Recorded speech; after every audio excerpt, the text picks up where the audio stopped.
When you're building with AI, there's this journey we all seem to take. It starts with that initial, wow, this works moment, but it quickly shifts to the much, much harder problem of making it work reliably.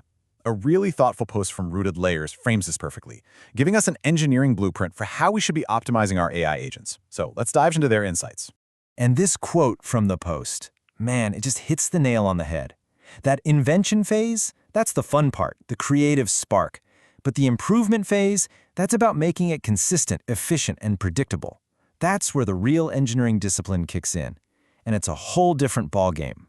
Right, and getting that transition right is exactly what this post from Rooted Layers is all about. The central idea is to shift our entire way of thinking, to move beyond just tweaking individual prompts and instead embrace a holistic, engineering-first approach. We're moving from random fixes to systematic, disciplined optimization. All right, so here's how we're going to break this down. First, we'll talk about something called the Day 2 problem. Then we'll cover that crucial mental shift from thinking about prompts to thinking about entire workflows. From there, we'll walk through a practical blueprint for how to actually improve things, look at some advanced levers for when the basics aren't enough, and finally, we'll tie it all together with the core philosophy, the engineering discipline. Okay, so let's set the scene. You built your agent, it works, kind of, at least on your examples. But the moment you try to use it in the real world, you run smack into what the post calls the Day 2 problem. This is that painful moment when just working is nowhere near good enough.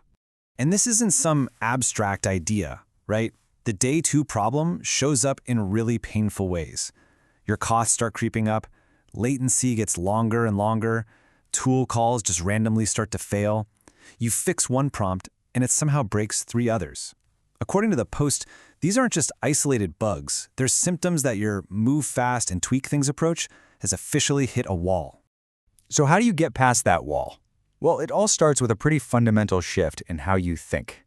We have to zoom out from the tiny details of a single prompt and start looking at the entire system.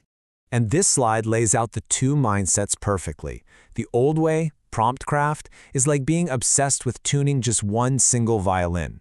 It might sound amazing by itself, but it's totally useless if the rest of the orchestra is out of tune. The new way, workflow optimization, is about being the conductor of that entire orchestra. It's about treating the whole system as one single object that you can measure and improve with engineering principles. Okay, so if we're going to optimize the whole workflow, not just the prompts, where do we even start? What are the levers we can actually pull? Well, the post identifies 4 key areas where we can apply pressure for improvement.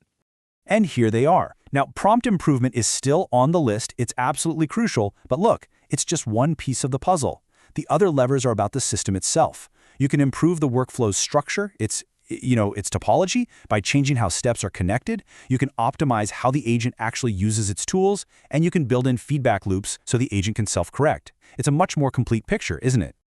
Okay, that's the mindset shift. But what about the how? What's the practical playbook for getting started?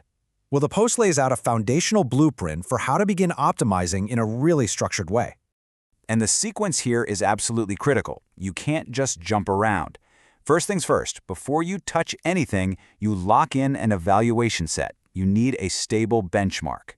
Then, step 2, you measure everything: quality, cost, latency, failures. You have to start with measurement, not with editing. Only then do you start improving the cheapest, lowest risk things first. Then you can add feedback loops for common failures. And only at the very, very end, once everything else is stable, do you even think about changing the core workflow structure. So that's the default blueprint, but what happens when the easy wins are gone and you're still facing problems? This is when we can start to pull some of the more advanced levers, drawing from some fascinating research that's out there. This is where we get into some really interesting techniques from the research world, things like self-refine or reflection, or even AFL-Low and GPT-Swarm that can actually search for better workflow designs automatically. They're incredibly powerful. But, and this is a huge but, the key word here is situational. These are not your starting point. These are escalations for when the simpler methods just aren't cutting it anymore. And this matrix from the post does a great job of laying out the trade-offs. You see, basic prompt optimization, highest leverage for the lowest risk, but you can overfit. Self-refined loops, they give you cheap feedback, but a bad critique can actually make things worse. What's so useful here is that last column, escalate when.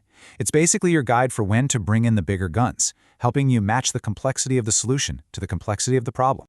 So when you pull back and look at all of this, the mindset, the blueprint, the advanced tools, it all points to one big idea, a new philosophy. It's about bringing a true engineering discipline to how we build these agentic systems. The post basically says we need to ditch two really common bad habits. The first is only ever optimizing the prompt, and the second is making changes based on a gut feeling instead of actual data. The big insight, the real game changer, is to start treating the workflow itself as a programmable system, a system with nodes, edges, and tools that you can actually measure and improve methodically. And this way of thinking gives us some really important guardrails. Things not to do. Don't jump straight to the most complex automatic solution. Don't let self-improvement become uncontrolled self-modification. Always check for quality loss when you're trying to cut costs, and never, ever tune prompts without a stable evaluation set to catch regressions. So, at the end of the day, what's the big takeaway here? It's that we have to start treating these AI workflows like any other production system we build.